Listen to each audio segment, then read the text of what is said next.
i-inject niyo sa kanila. Trust us, Little John. Para sa safety niyo rin to. Okay?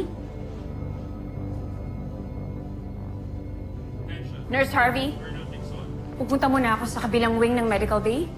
Nurses, as per Dr. Smith, we have to secure the patients, okay? Yes po, Doc. Call me if they wake up. Yes po. Anong ginagawa niyo sa kanila? Ito dyan, sa mag-alala, hindi namin sila sasaktan.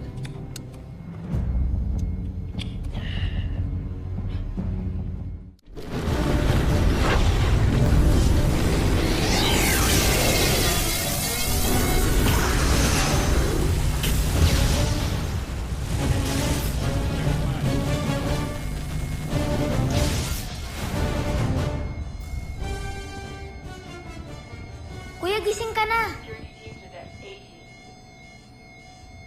Electronic restraints active. Doc! Doc, ba't yung kami tinali? Mark, kumising ka. Mark. Rigbert, Jamie! Guys, wake up! Wake up! Bakit ang higpit ng straps? Lalo't sumisikip pag pumipiglas tayo. Lieutenant Commander, kumalma ka. Pakaulan, pakaulan mo Kumalma ka. kami. No! Bilisan mo. No, huwag mo tatawagan sila. The more we struggle, the more it tightens. Doc, gising na po ang Voltes team.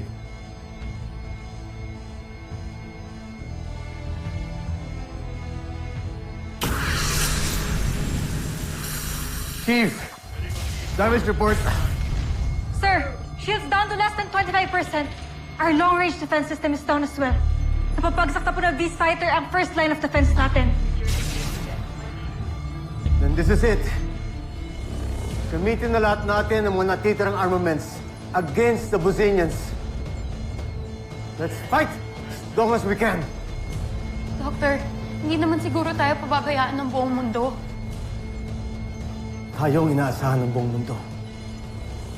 At ngayong heavily damaged na si Voltes 5, pati rin ang Camp Big Falcon. It's just a matter of time. Attention! Attention! Camp Big Falcon, this might be our last fight. Now, we'll put up our last stand and show the Buzinians that we can fight! Yes, sir!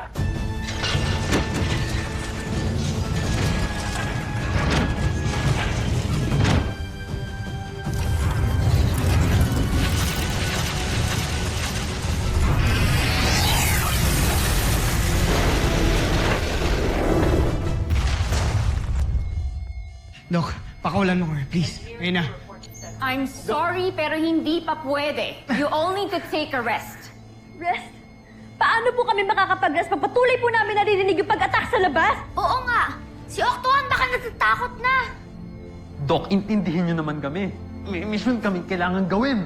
I have a mission too. Sumusunod lang ako sa utos ni Dr. Smith. Doc, please. Namatay na yung nanay ko dahil hindi namin natapos yung laban. Ayoko na madamay yung ibang tao dahil sa amin. Kaya please, pakaulan mo na kami, tanggalin mo na to. Little John, tulungan mo kami dito. Please. Lieutenant Commander, you are not 100%. Pag nagpumilit kayo, baka kayo naman ang mamatay. Wala kaming pakialam, Doc.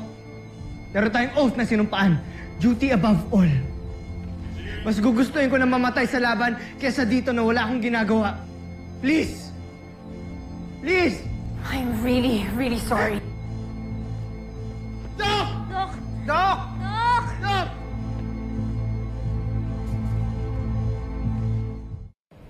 Jomfre, karapat dapat na tayo magdiwang.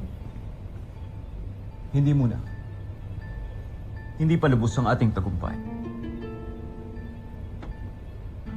General Zul, sa aking palagay ay kinukumpuni nila ngayon ang Voltes Fund. Kaya nais kong samantalahin mo ang pagkakataong ito. Madaliin mo ang pagwasak sa kanilang kampo.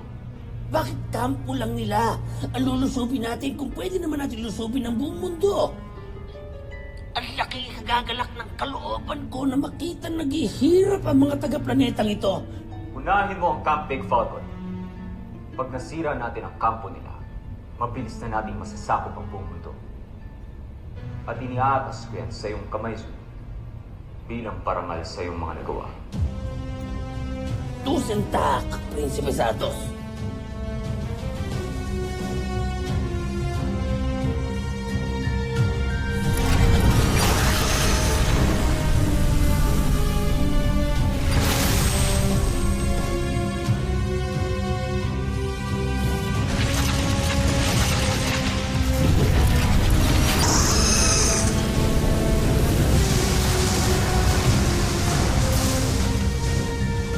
Susunod sa Voltas 5 Legacy. Kailangan natin makatakas dito. Mamamatay tayo. Paano tayo makakatakas sa sobrang higpit nga nitong tali? Sige nga ako, hindi ako makaalis eh. Little John, come here. Tanggalin mo to, please. Go! Go! Wala silang tigil sa pag-atake kahit alam nilang wala silang laban. Pinapahanga nila ako. Tumigil, Cassandra. Hindi mo dapat hinahangaan ng may hinang uri tulad nito. Sir, we're enemies detected! We're so dead. Talo na tayo. Is this the end? Nagalit mo. Sinisiguro ko, pupuksain kayong lahat ng aking beast fighter hanggang sa walang matirang bayan sa inyo. Kung handaan mo pala ang lahat pagbuwis ng buhay, stop wasting your time arguing. May isa pa tayong bala, ang Ultra Marcon.